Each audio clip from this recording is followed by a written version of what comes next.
Sur le tarmac de l'aéroport international Gnassingbé Eyadema de Lomé se pose désormais un nouvel avion, celui du type ATR 112-600 de LIS Aviation. C'est une nouvelle compagnie lancée par le groupe Ebomaf, dont le promoteur n'est autre que l'homme d'affaires Mahamadou Bokongu.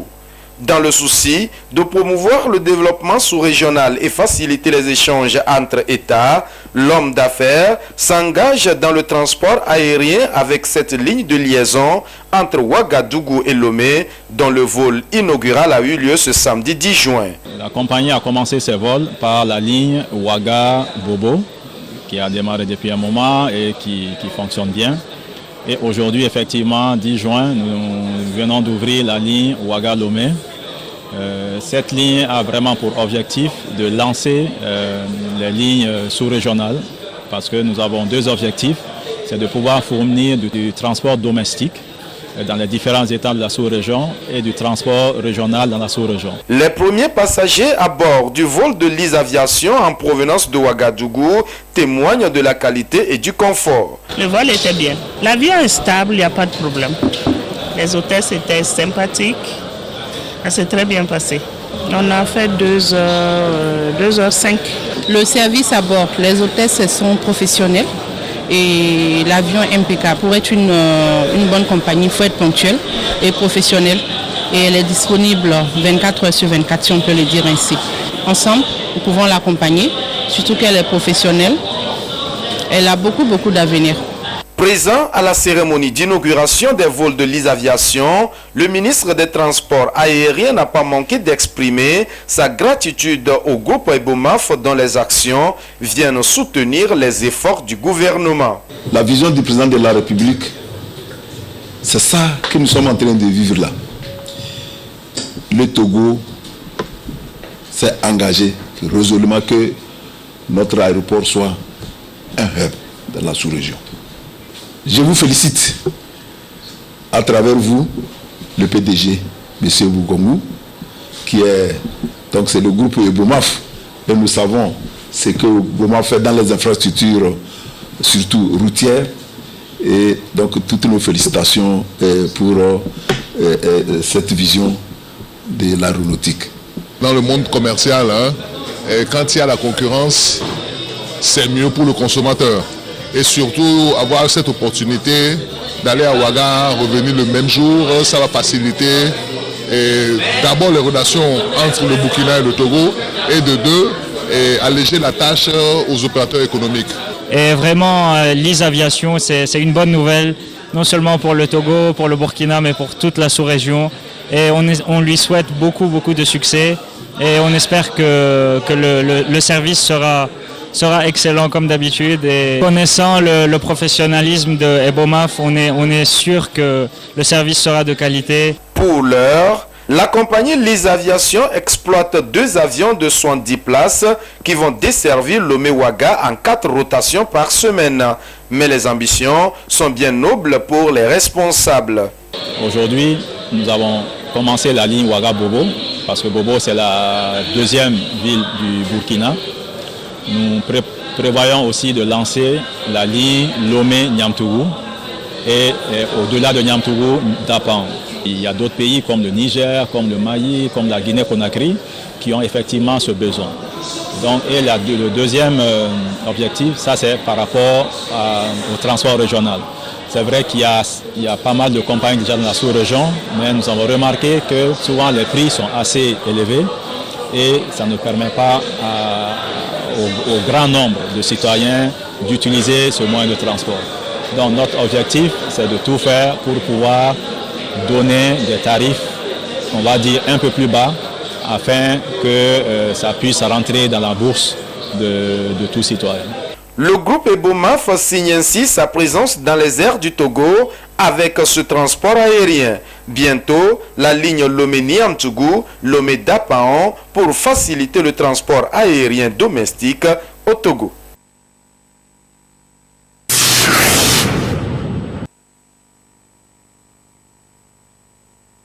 Il y a une journée qui est uniquement dédié pour les artisans. Des rencontres qui vont permettre aux petites entreprises artisanales de pouvoir tisser des liens avec d'autres entreprises.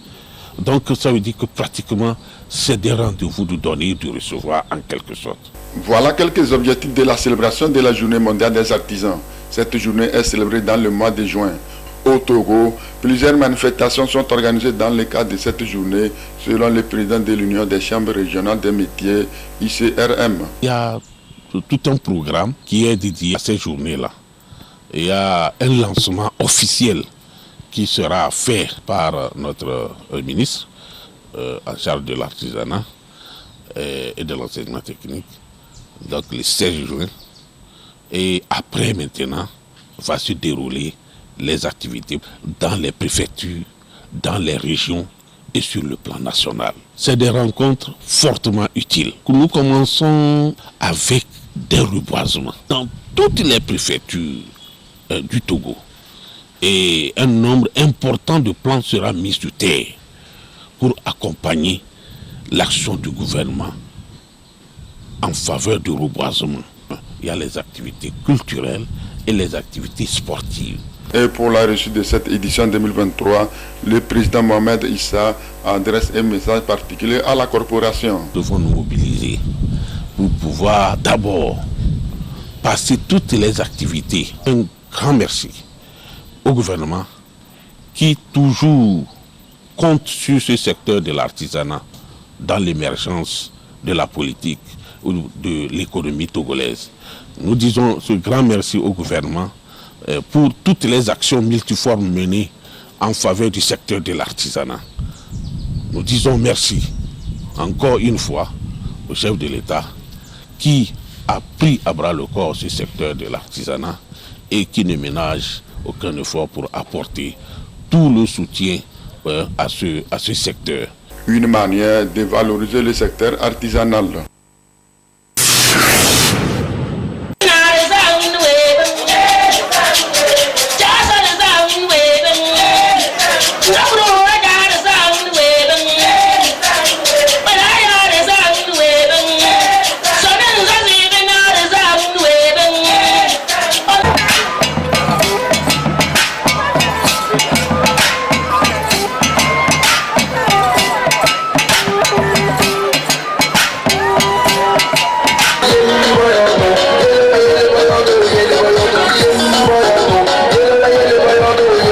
C'est dans cette ambiance festive que les filles et fils du canton de Pia ont célébré le 57e anniversaire du président de la République Faure Essodame Gnassingbé le 6 juin dernier. Autorités municipales, traditionnelles, cadres du canton ont pris part à cette manifestation, histoire de présenter leurs vœux de santé, de prospérité au chef de l'État qui ne ménage aucun effort pour le développement du Togo. Souhaiter au président de la République Faure Essodame Gnassingbé bon anniversaire. Il fait son 57e anniversaire et c'est une joie pour nous de s'unir pour fêter avec lui.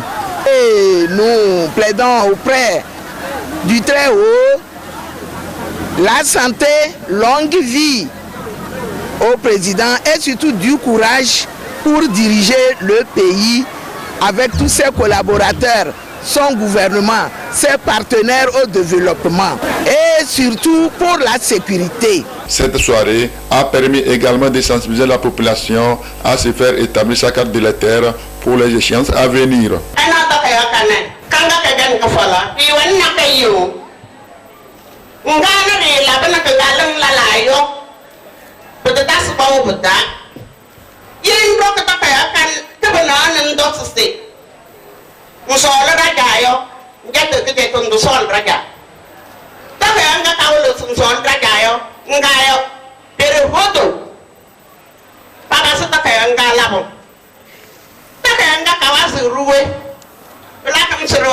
Femme leader wa abala leader wa pasamu kodom peut-être que galo reke kono dale njos ngolon kindi lidie kawasan njos ndeno mo na koyo kawasan mbobu yo ya butakratene ko hanyu lele yang seru ini Togo tak kayak nggak kahawar sesepan dan doli ya bana sengket Togo boyok caca bawe nanza na doso manja monto se mendes nanza yang boni kena kajalale to ne region wa nablele duweni législative nabdozole duweni communal nabnzale duweni présidentiel ye eudom ede Togo bois notre souci event ne press event ka kanaya palato nyamto ne mbode bagase Togo de kojoyo event. Ce recensement dans la zone 3 prend fin le 12 juin 2023.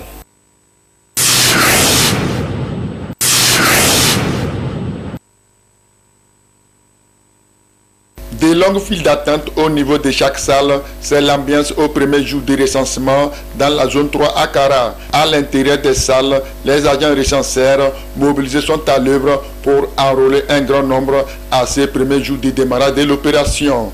Et tout se passe bien selon les opérateurs de saisie du chef général Amei. On n'a pas de soucis. J'ai encouragé mes techniciens à faire plus davantage pour pouvoir gagner un grand nombre. Au chef général Amei de Kara, tout se passe bien, il y a du monde. Selon les responsables des cellules COSA 1 et COSA 2, toutes les dispositions sont prises pour éviter des défaillances qui pourraient compromettre le bon déroulement de l'opération. Nous avons reçu tout le matériel nécessaire pour le recensement.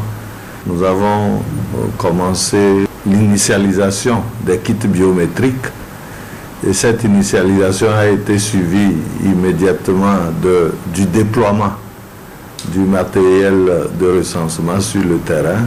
On a pu constater beaucoup d'affluence dans plusieurs CLC. Tout se passe bien. À l'endroit des OPS, c'est de les encourager à bien faire leur travail, à tenir bon. Du côté de la logistique, il n'y a pas d'inquiétude. La balle est donc dans le camp de la population qui doit sortir massivement. À Pia, toujours dans le cadre de ces recensements, une campagne de sensibilisation est organisée par les cadres de la localité pour inviter la population à se faire enrôler. Nous avons voulu sensibiliser la population sur le recensement électoral. Le recensement est un acte civique très important et que tout le monde devait se faire recenser, avoir la carte électorale pour participer aux différentes élections qui viendront par la suite. Cette opération de recensement permettra à la CENI d'actualiser et de rendre les fichiers électoraux piables.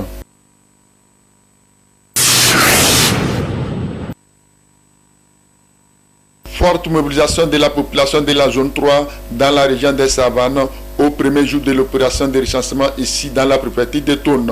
Au lycée Nassablé, tout comme dans les autres centres de recensement de la préfecture, l'engouement de la population était grand. On a commencé le recensement spécialement dans la savane. On est dans la préfecture de Tone, lycée Nassablé. On a bien commencé, tout est bon. Certaines machines sont défaillantes, mais on a appelé les techniciens, ils sont venus arranger tout ça là. Des cadres de Tone se sont déplacés pour constater le déroulement de l'opération. Ils ont organisé à cet effet un concert pour inviter la population à sortir massivement se faire recenser. Nous sommes venus demander à nos populations, à nos 20 populations de sortir massivement pour se faire enregistrer. Et c'est dans ce cadre aussi que, en tant qu'élu de la zone de Dapon, je suis en train de faire un tour dans tous les centres pour voir comment ça se passe.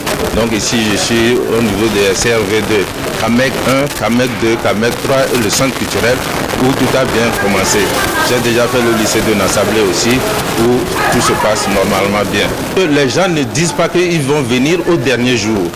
Du côté de la commission électorale locale indépendante CELI, des mesures sont prises pour conduire à bon port l'opération. Nous avons fini le déploiement du matériel, mais nous avons pris les dispositions. Dans les grandes agglomérations, dans le canton de Dapon par exemple, il y a une équipe de CETES et des AT qui sont dédiés à la réparation de tous les panneaux dans de meilleurs délais. Dans les grandes agglomérations, ce ne serait plus des binômes d'obèses, mais ce serait des trinômes. Nous allons affecter le surplus des OPS qui ont été mis à notre disposition pour 4 jours de rôle qui seront en place pour qu'il y ait la fluidité et la rapidité dans l'enrôlement des pétitionnaires. La zone 3 est la dernière étape de l'opération de recensement. Elle prend fin le 12 juin 2023.